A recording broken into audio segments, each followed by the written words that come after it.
The continent of Africa is very tired of pure philanthropy. People have a tendency to move on and to not continue to reinvest. And so what I would like to see is a sustainable economic foothold, and then the rest of it can follow from there.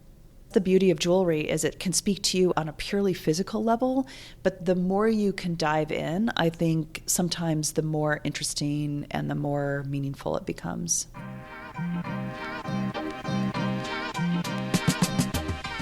Welcome back to The Materialist. I am Marc Bridge, the founder and CEO of At Present, Matchmaker to Extraordinary Jewelry, and I am your host. Today we are going to cover a lot of corners of the world, from upper left USA and Seattle, Washington, to East Africa, and I imagine a few places in between. I am joined by writer, social entrepreneur, e-commerce veteran, blogger, and all-around lover of jewelry, Monica Stephenson. Monica, welcome. Thank you. And actually, it makes me realize how crazy that introduction sounds, how many titles I've had over this lifetime. It's crazy. Is that comprehensive, or are there some we missed? I would say you did a pretty good job. You pretty much nailed it. We are sitting here today in your beautiful office in Seattle, overlooking Lake Union, the Space Needle, and the Seattle skyline. And I think it's fitting to talk about your story maybe as one of two geographic locations and the bridging between those. And maybe it's worth starting here in Seattle. I know that your story goes back before that, but as it relates to jewelry, there was a little bookstore here in town that you had a project for a few years back that I think was mostly your entree to the jewelry world. Is that right? Actually, it goes back a little before that. I started in retail, actually, in the early 90s. I'm going to date myself there. And I'm so grateful that I had a start in retail. I think that actually was a good grounding for kind of everything, all the crazy twists and turns that have happened since then, to really understand and speak to customers and find out what they really relate to, what they need, what it takes to actually motivate a purchase of jewelry, I think was a huge part of the rest of kind of what happened for my career. So really grateful, and I highly recommend people starting in some form of retail where you actually understand what the customer wants and what they need and what they react to. And you were on the floor selling jewelry. Yeah, that was my very first job while I was attending college at University of Iowa, and spent several years doing that. And what I found was it was like small sculpture. So it related exactly to what I was studying, which was art history and fine art. And I was so excited by what some of the new designers on the scene were doing. It was the first time that I think we had moved away from a little bit more mass manufactured jewelry, and there was a lot more intention, and it was like the first foray that I really saw of designer jewelry, and I was really hooked. I was really excited about it and decided that this was going to be my career. Better or worse, this was it. And did you have exposure to jewelry before that? Was that something that existed in your home growing up? Not in the same way that you might have had jewelry, but my father was actually outside sales for a designer out of New York, and he would have merchandise like a jewelry on the kitchen designer. Table. Yeah, so it was not dissimilar from. Yeah, I guess that's true. So he would have things laying on the kitchen table, and so I had a little bit of exposure to that. It wasn't until I really started working with it more formally that I think I really got the bug. And what was the bug? What hooked you? We're all magpies on some level. Like, the shiny stuff is really compelling, I think. And then the artistry of what goes into a piece. We carried estate jewelry, and so this Raymond Yard bracelet that was intricately, beautifully made, and you flip it over and it's just as gorgeous on the underside as it is on the top. I think I was just interested in everything, the materials, the workmanship, the people. I love the people. I still love the people. I think it was just an all-around love affair. So you're working retail in college, you get this art history degree, and...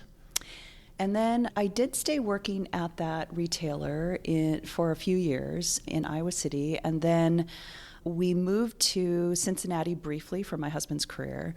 And yeah, you alluded to this earlier, but it was November of 1999, and he said, there's this little bookseller, an online bookseller that just branched out into DVDs and CDs, and I've been watching them for a while. Do you think it's okay if I apply? I'm like, sure, let's go do it. So what was the role? He was in finance. So he had gotten his MBA from University of Iowa as well. We met also in a bar in Iowa City. As you do. As we do. We were just talking about this.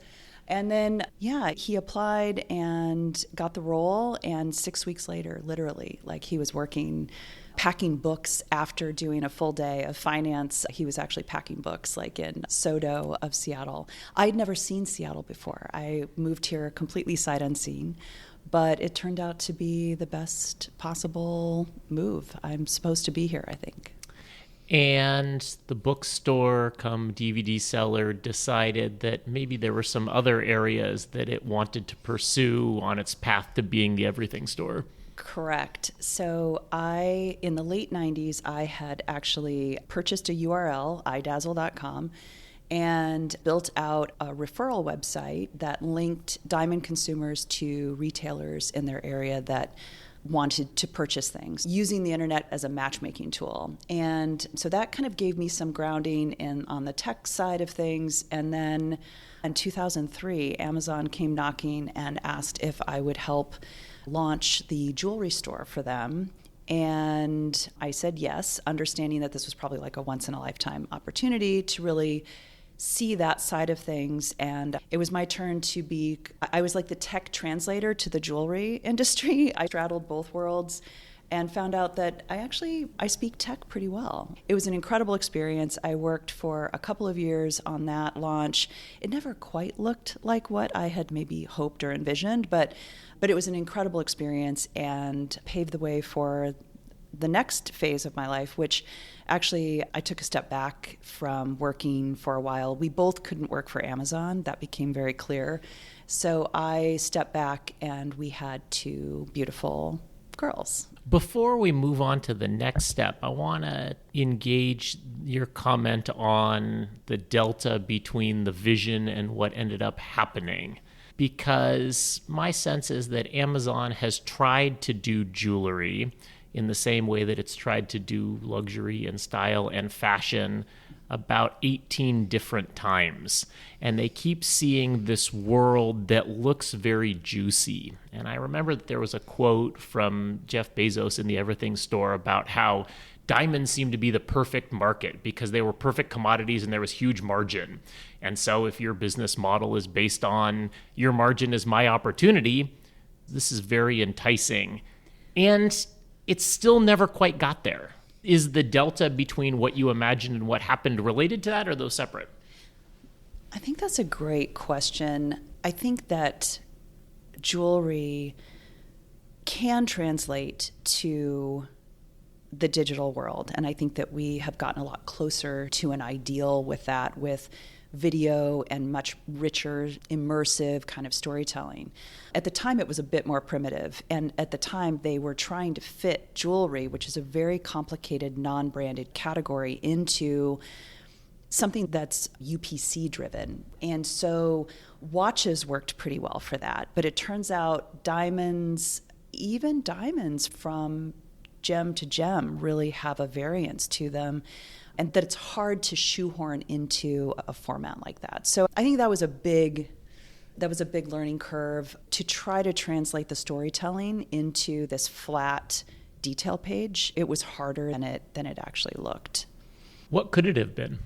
You're always working with fewer resources than what you actually need or want. And the things on my wish list were things like video, or things like just really beautiful photographs, even things that would show everything dimensionally. And I really think that the key is storytelling, like tapping into the designer, who they are, why they create, what their process is. And at the time, it just didn't exist. That platform didn't measure up. And then comes, I don't know, maybe this is V2 or V3 of iDazzle, which is all about storytelling. It's all about introducing where things are from and what they're made of and why they exist. That was the side project as family was coming along? Yes, exactly. So I relaunched iDazzle V2 in, I think it was 2008. And at that point, my younger daughter was a couple of years old, and I found that when she was about a year old, I was going crazy. I really was frustrated in terms of some sort of creative outlet, some kind of outlet that didn't involve naps and snack time. And I loved it. I loved every minute of it, but I definitely needed a little bit more. So I subscribed to JCK again, and I was pouring through magazines, and I really had these ideas and thoughts, and my husband, after listening to one of my rants over dinner, his rant / excited musings, he said, I think this is a blog. I think you need to channel this more creatively. So I set up a WordPress site and started blogging about trends, designers. I would travel to people's studios and interview them. And I went to trade shows. I'll never forget Cindy Edelstein recognizing me from across the hall and said, "You're iDazzle." And I almost fell over because I had been working essentially in my closet for a year or two at that point, thinking that there were all of 7 readers. And so the fact that the lovely late Cindy Edelstein recognized me and said, "Oh, you're required reading." And it just was really gratifying to know that I had an audience and that people were listening and reading. Who did it strike a chord with, and why do you think that was? I think a lot of people in the industry started reading or subscribing. I think it gave a window into designers' studios like this. At the time, people weren't really storytelling in that way. You could see the finished piece, but there wasn't always a lot of depth to like a retail experience. If you were to go in face to face, you might get the story, you might not. So the fact that I could dive deep and really ask thoughtful questions and pull their story out, I think that really resonated with a lot of people.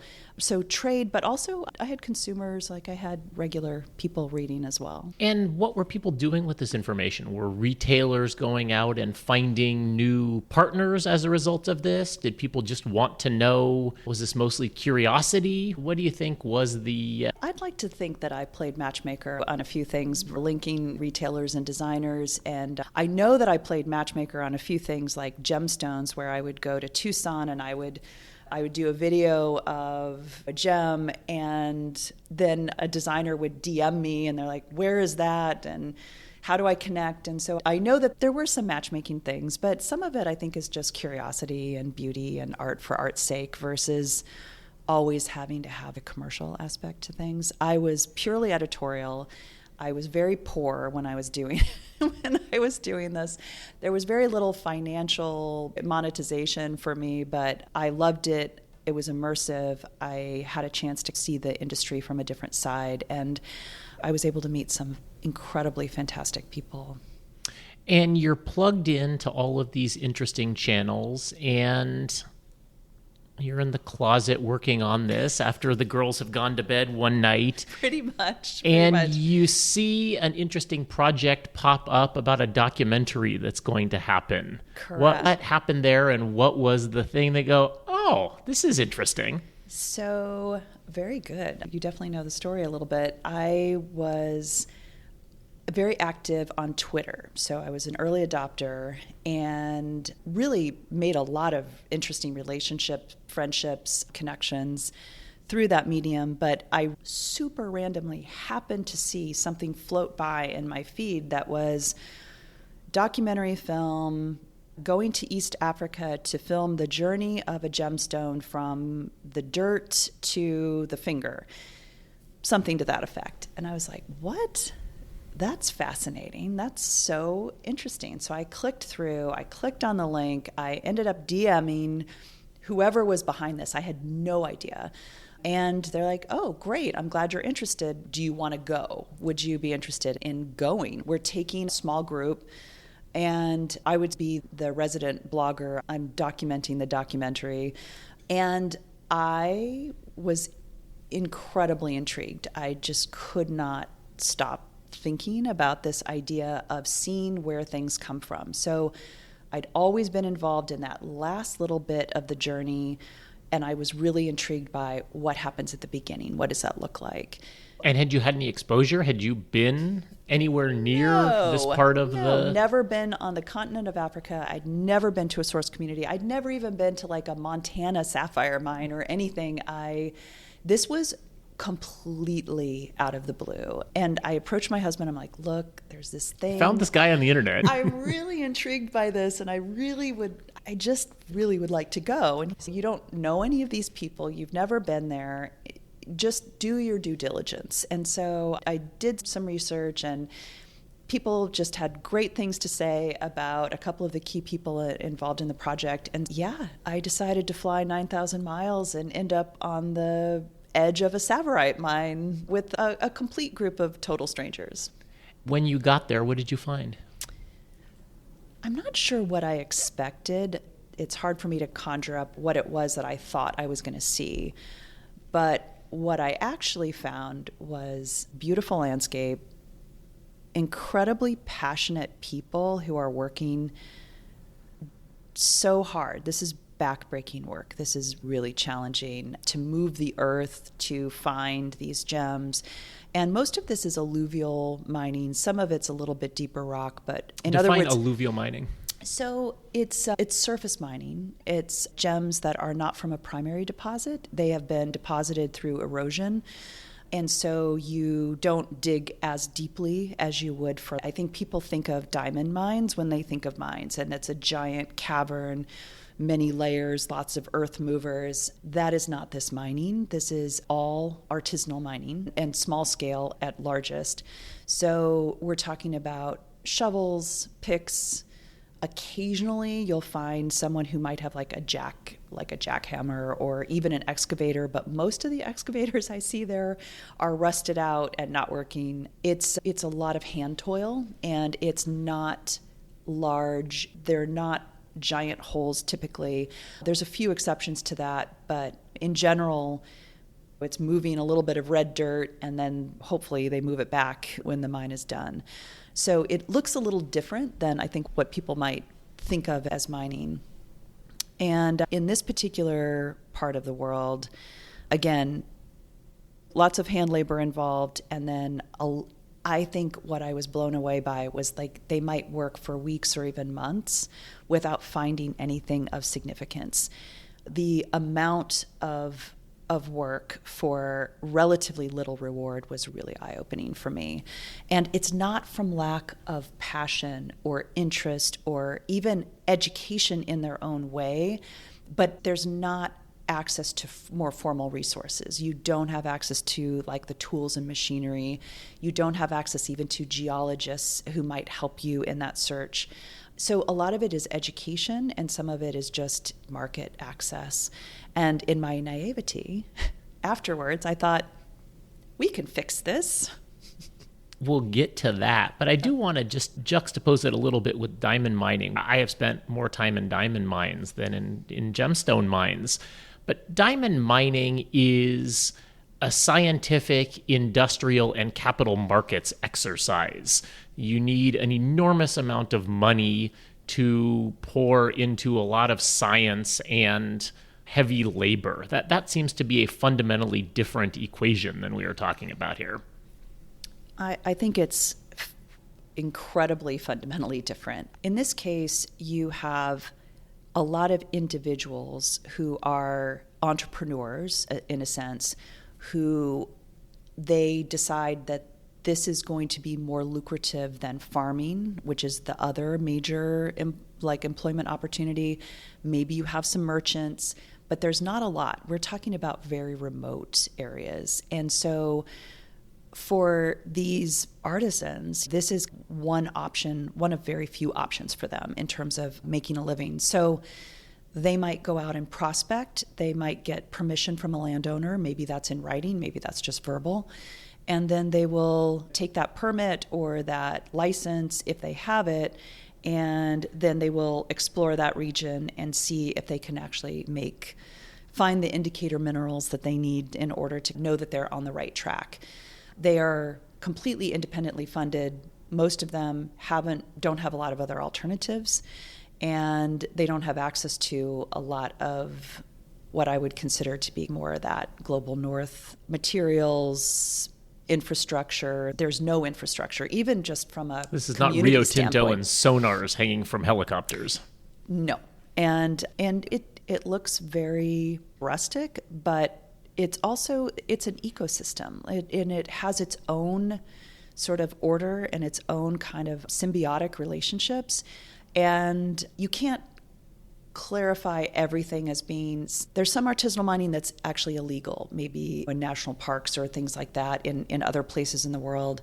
And I think sometimes people get their terminology mixed up a little bit. This is artisanal mining, which is in a sense individual artisan entrepreneurs who are just trying to make a living and trying to do their best to feed their families. And so you saw this process that is then documented in the film, and the film is called Sharing the Rough, which is a beautiful documentary. I imagine it's still available somewhere. I haven't seen it in years, but it's probably on one of the streaming services. I'll check on that. There was a point where it was not available, but I would love to see it available. I think it actually does tell a really valuable story. But in that story, they find this beautiful stone, and you have some exposure to, all right, this is what it takes to get the resource out of the ground, and then you see where it goes from there. And was that anything that you had any awareness of?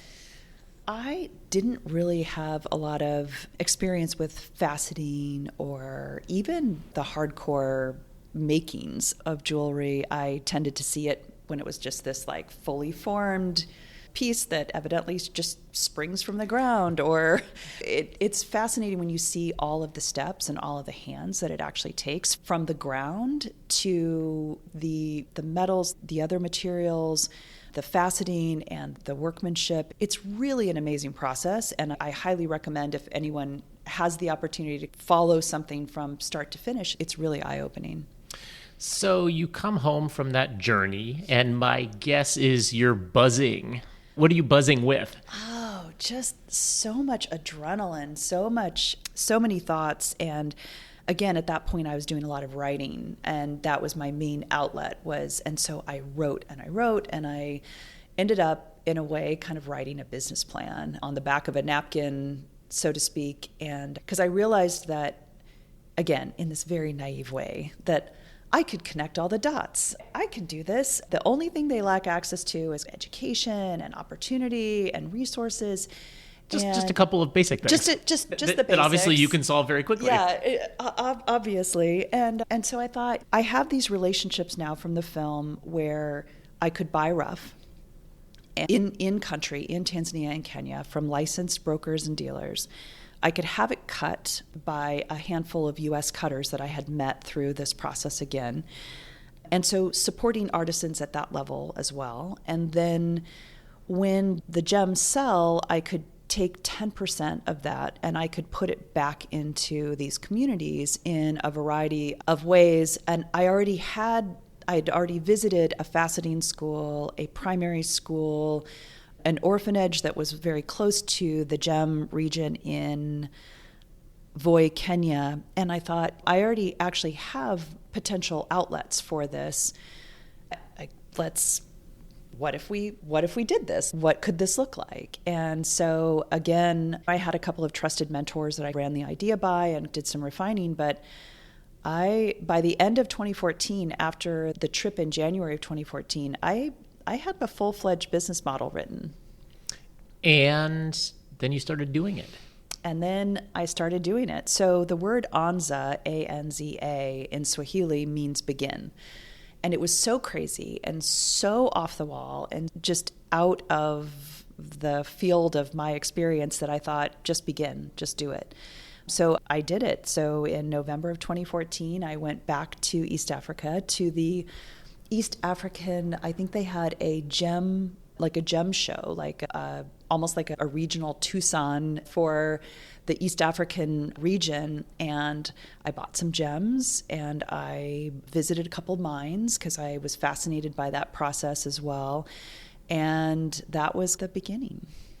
And did you know what you were going to do with these things once you got them back? Or you just said, all right, that's the beginning. The journey of 1,000 li starts with the first parcel of gemstones. Pretty much. And first of all, I don't even know what I was thinking that I could buy rough. Do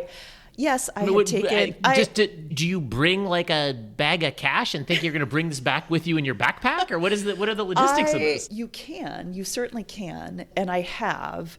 There's a whole export process. You don't just walk out with it, but now I have relationships so I can wire funds to brokers and dealers, but there is still definitely a little bit of a Wild West element to it.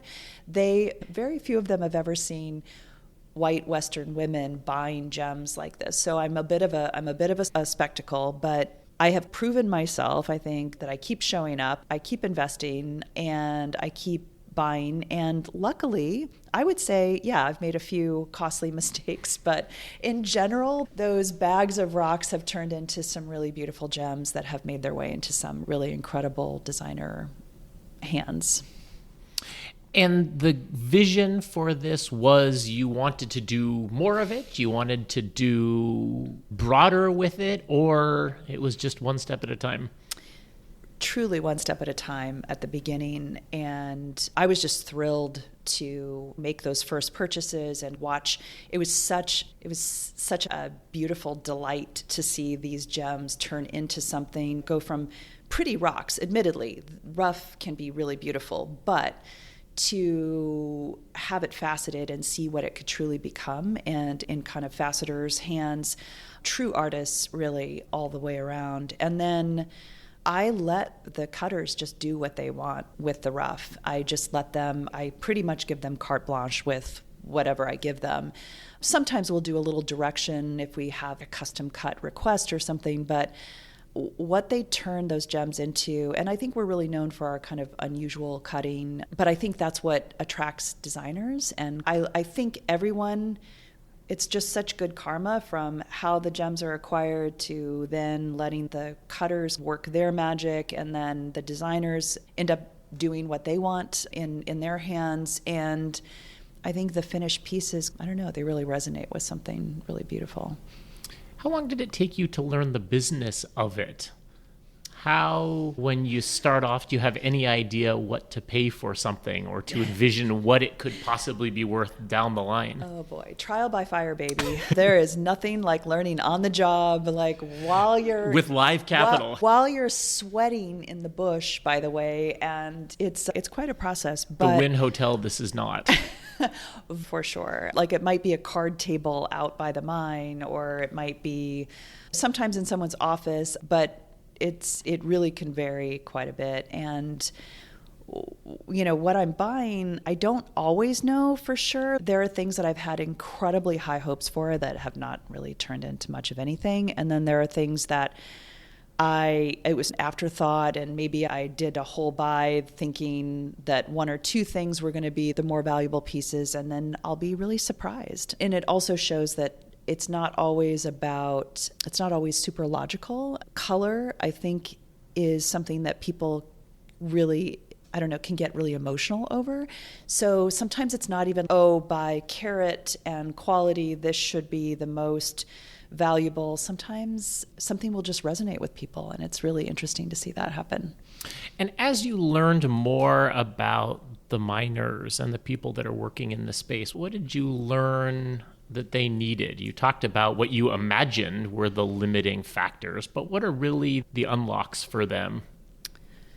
I've made 19 trips now to East Africa, and almost all of those trips, in fact, I think every single one of them, have involved at least 1 to 5 mine visits where I get to go shake their hands, introduce myself, find out what their challenges are, what what makes their job really hard, and conversely, what could really help them. And I think we need to ask and not assume. And so there's been many conversations over the years. And sometimes things are surprising. For instance, when we asked women miners what they would really like, they wanted mobile payments because they get to control that. There's no outward sign of a trade. They get complete control. It's their password. So that's just one example of many different things that we've learned over the years. The thing that I think we get asked for the most is equipment. I think that miners really feel like if they just had this excavator, or if they just had this piece of equipment, that they would be able to mine and find the very best material. And unfortunately, I don't think it's quite as simple as that. And this is where I would really like to focus my efforts in the future a little bit more, is bringing geologists and more kind of that practical experience and knowledge to those regions. East Africans are amazing at finding the indicator minerals and following the rift and having just an instinct and knowledge about that. But I do think that there could be some modern science and some help with that. But they always ask for equipment, and they really want market access. And so that's what I really focus on, is bringing those gems to the market and then telling that story. Are there particular people who you've developed relationships with, and can you think of any of them whose stories were particularly memorable for you? Absolutely. We haven't talked a lot about the Moyo Gems project, but Anza is the company that I started 10 years ago after that fateful trip. And Moyo Gems, M-O-Y-O, it means heart in Swahili. And it is a true collaboration in the industry, which is a little bit unusual. And there are several commercial partners who buy the gems. And then there's an international NGO called PACT, and they help give some structure and some underlying administrative kind of help connecting with the miners in a productive way. And we work with the Tanzania Women Miners Association and the similar organization called Awake on the Kenyan side. And what we do is bring the markets to majority women miners. So 60% of the miners that we work with in this capacity, women miners. The rest are men from the community. We find it's most beneficial to involve the entire community, not just exclusively women, but it's still a majority women, and who lack access to, if artisanal miners are marginalized in general, women miners are very much on the periphery. Doubly excluded. And a lot of people don't even realize that there are women miners. That's how invisible that they are. In this region, worldwide, they estimate 30 to 33% or so of artisanal miners are women. In this region, I think we've done some surveys, and it's somewhere in the 15 to 25% or so are women. But again, you often don't physically see them as much. They're combing through tailings, or they're literally on the peripheries. I had a particular passion for, or have a particular passion for, supporting women in the industry. And I found out about a GIA, Gemological Institute of America, artisanal miner education program that was piloted to the Tanzania Women Miners Association in the region that I buy gems. So I already know there's beautiful gems there. I had seen women mining for zircon and some other things on the peripheries, and I was just, again, unaccountably intrigued. I'm like, this is a really important thing. But GIA doesn't do markets, neither does PACT. And so I'm like, how do we bring the market to them? So we worked on this as a group and had a direct dialogue with women in 2018, and then had our first market day in May of 2019. We've done 17 market days in spite of COVID and in spite of everything else, all of the challenges. And then we've done, I think, 7 or 8 on the Kenyan side as well. We launched that after we started on the Tanzanian side. So we bring the market to them. It's 3 days in the villages. They bring their gems, and we get to sit across the table from them and have a dialogue about what it is that we're looking for. And so even if I can't buy, because they're under no obligation to sell to us, and we don't have to buy, but I try to buy as much as I can when I'm there, or through my export broker if I can't attend.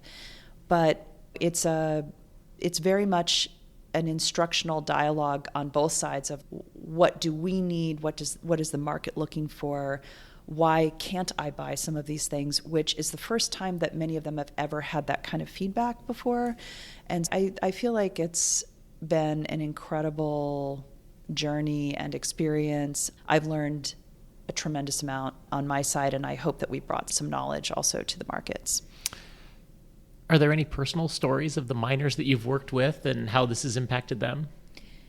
So miner number 1, who registered, she was part of the original conversation that we had in 2018.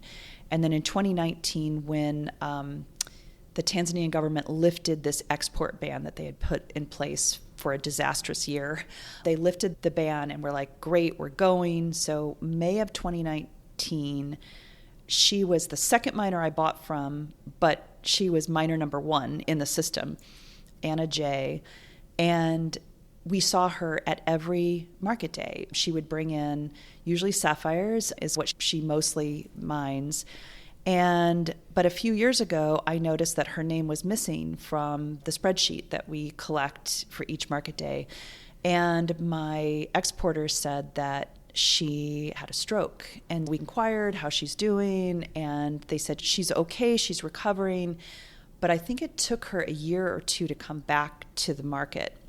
May of 22 was the first time I could go back after COVID, and she was there, but her speech was impaired. She was a little bit physically affected, obviously, by her stroke, but she had worked very hard to get back to mining, which is an important income source. Fast forward to this last market day. When was that? September. I lose track of time, but September of this year. And she came, big, bright smile, a beautiful pile of gems, a beautiful pile of sapphires. And I was able to show her. I had a really wonderful designer, Emily P. Wheeler, had used a selection of her gems in all sapphires, beautiful emerald cut sapphires in a bracelet, a line bracelet. And I was able to show Anna what her gems had turned into, and she was completely speechless, completely floored. She couldn't stop looking at it. She kept zooming in on the video to see, because it was a video too. So we have worked really hard in the last couple of years to have a selection of our gems cut. Most things have ended up being one of a kinds because of the way that we work with U.S. cutters. A couple of years ago, we started working with some cutters in Thailand, a small group of artisanal cutters in Chiang Mai, and they're willing to play our game of, I give you one parcel, you give me a parcel back. So they're tracing things. Instead of grouping all the 4mm sapphires together, for instance, they are keeping every parcel intact with the miner's name. So we're able to trace that through our system.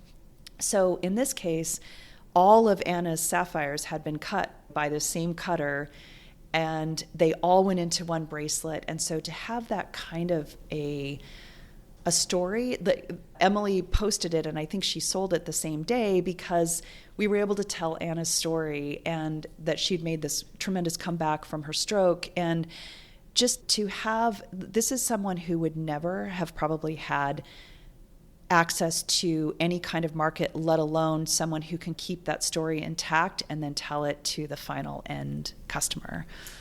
There are other stories too, but that one just comes to mind. That's a fabulous story. And Emily got that. And that was something that she grokked, that is why this is special.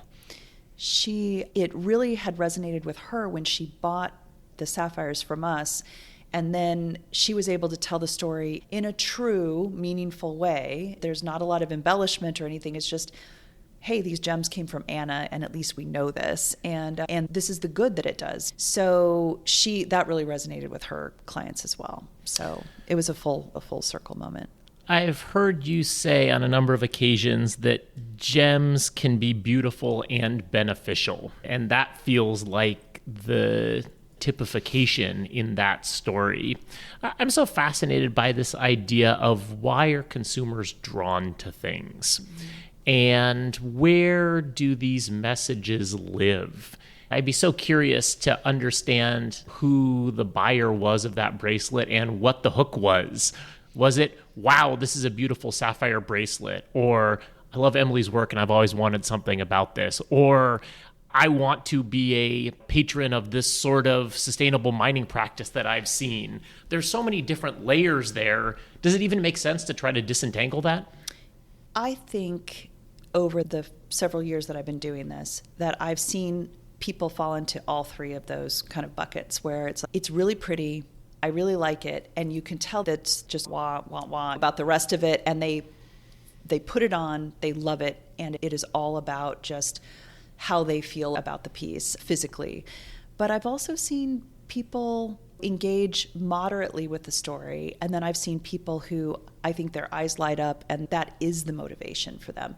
For some, it's nice to know this, but for others, it is actually the motivation to actually go ahead and make that purchase. I think it's okay to fall into any of that spectrum. I think that's the beauty of jewelry, is it can speak to you on a purely physical level, but the more you can dive in, I think sometimes the more interesting and the more meaningful it becomes. Do you see awareness on the part of designers, on the part of end consumers growing for those beauty plus stories? I think so. We continue to grow, even in kind of a market that's maybe it's a little tricky this year. I think we continue to find people where our story really resonates. And I'm not sure if I think there definitely is greater awareness, eyes are more open, and there's more questions being asked, I think, because of social media, and the idea of this exchange of information is very ubiquitous now. Whereas I think even pre-COVID, I'm not sure that I saw the same digging in and actually searching for these, like this other level. At least in our experience, people slowed down a little bit, and I think I had designers reaching out. I've always wanted to be a little bit more responsible about my sourcing, and I have a moment to step in and dig in and actually pursue those stories a little bit. I really feel like I've been in this sphere and talking about sort of responsibility or ethics for maybe the last 9-10 years or so. And I really feel like the baseline has moved, where I think there's just a greater awareness and maybe a little bit more of a willingness to dig in and ask the more challenging questions. This is decidedly a business and not a philanthropy. Why is that important? I've had a few people say, this is a nonprofit, right? And I'm like, no, it's definitely a for-profit business. I'm just a big believer that if we can establish a base level of economic security in these regions with these miners, then the rest of what we're asking them to do, responsible mining and social responsibility on their part, they need to get the survival part figured out first. And then I think they're willing to do whatever we ask them to do, but they need that base level of kind of financial security. And most of the people working on the end of the chain don't have to think about that. That is something that we take for granted. In fact, jewelry can be something where people can make a very comfortable living at. The beginning of the supply chain is not in that position yet, and that's our reason for being, is actually creating an economic engine that then has a sustainable flywheel that then can lead to more innovation, more commerce that then can drive. I'd rather have economic security drive philanthropy than pure philanthropy. The continent of Africa is very tired of pure philanthropy. People have a tendency to move on and to not continue to reinvest. And so what I would like to see is a sustainable economic foothold, and then the rest of it can follow from there. If somebody needs a tractor, give them reason to build a business where they need a tractor rather than giving them a tractor. I was thinking about it. It's not giving somebody a fish. It's not even giving them a fishing pole. It's saying, this is actually what the market is willing to pay for. Go see if you can find some halibut. Exactly. And I think that's why I'm so committed to not just buying the gems, but actually putting the money back into some of these educational resources for people to open up more possibilities. We were talking about progress before and some measurable, tangible successes. And one of those things, another example, is seeing women now becoming brokers at the market tables. When we started, the only brokers were men, and the women are doing this very difficult, backbreaking work of actually finding the gems, but none of them are in a position, or were in a position, to have the kind of market knowledge necessary to actually be a broker at the table, which is a much easier job. And so it's a higher leverage job. It's a higher leverage job, and brokers do, the local brokers do an important kind of microfinancing in the region, right? The miner finds a pocket of gems, they take it to the local broker, they advance them money, and usually they're like, it's okay, even if it's great, right? It's okay, and they'll give them the money, but that's important. That means that miner can feed their family that night. And so that then gets flipped 7 more times, maybe in country. Someone's making money at every one of those junctures, except for the original miner who worked so hard. So when you have people moving up the chain, what we've done is really collapse the chain, but there's still the local broker is part of the process. And it's an important part of the process. But now when I go, for the first time for me attending, there was a woman broker who sat side by side with the miner, again, most of them women. And at one point, she put her arm around this older mama who needed line by line to understand what each transaction was. And she explained it very carefully, and then helped her count out her money so that she understood what the transaction was. But she did the whole thing just heads down with her arm around her. And I thought, this is why I'm doing what I'm doing. We're seeing women move out of the pure subsistence model and into a position of authority, but yet still doing it in a way that is uniquely the way women do things, which is to put your arm around them and to explain things. So that was a really beautiful moment at the most recent market day. I imagine those things can be enormously gratifying and affirming. Are there other ways that you measure progress and success?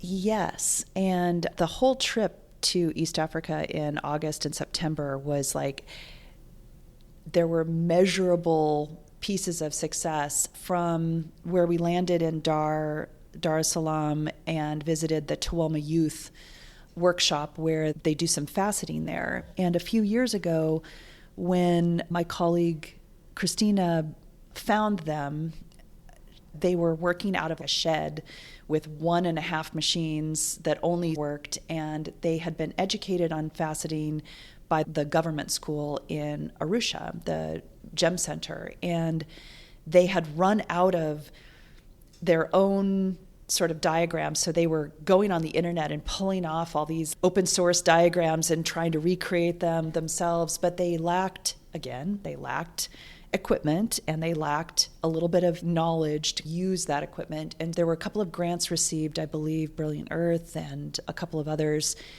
were able to provide some new updated equipment, and they are now faceting at a level 2 years later from the last time that I really scrutinized the gems.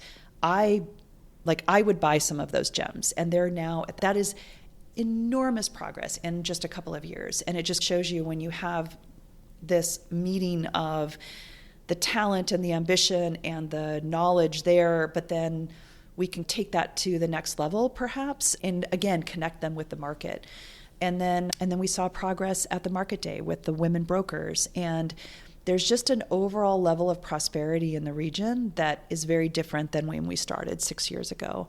And that's really nice to see. And then in Arusha, we just broke ground for the Gem Legacy campus, which is going to be completed, I believe, in the next year. And we'll be able to quadruple the number of faceting students that have been going through the local vocational school. So again, just seeing progress on that side, but also we're always increasing our business here, which means the story is resonating down the line, and we're able to represent it to our clients and to our customers. And we're continually almost every day we're getting DMs, even on Instagram. How do I buy your gems? Where can I see you? How can I connect? So I feel like that's progress. I now have several employees. That's progress. It started out literally me in a closet 10 years ago. So that's a lot. Congratulations. It's remarkable and so impressive. Thank you. What's next? What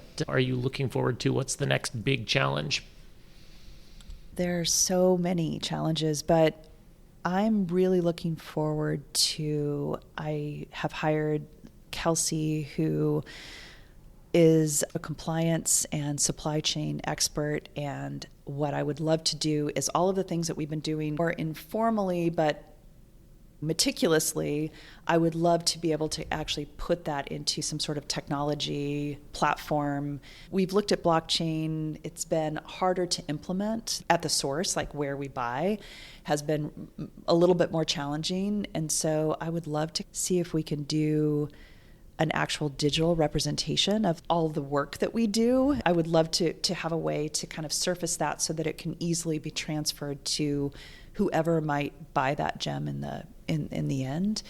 So that's one thing on my horizon. I am passionate about just making sure that we keep showing up for the people of East Africa, especially the women, and making sure that we continue to find ways to address the challenges that they brought up to us so many years ago in 2018. I feel like we barely scratched the surface. There's a lot more that we could do.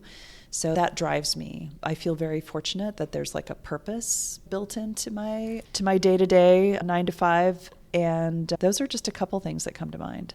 There's 100 more questions I want to talk with you about the market and the way consumers and designers think about it, but we'll have to save that for another time. But I would be remiss if I didn't ask the jeweler what jewelry she's wearing. Oh, okay. So I am wearing my engagement ring, which boring diamond, and now most everything else I wear is color. So I'm wearing an Alexandrite this is made by Navit Nagpal of Omi Privé.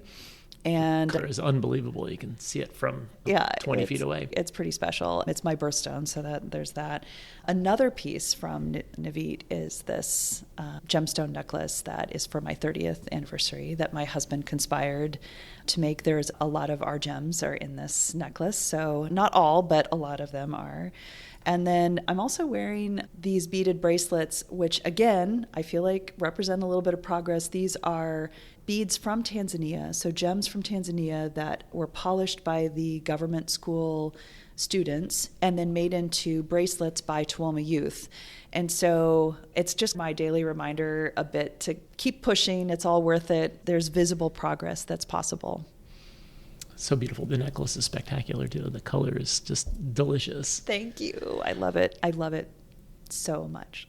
Are there designers? Are there artists? Are there other people in your material world that you think are in need and deserving of more attention than they get?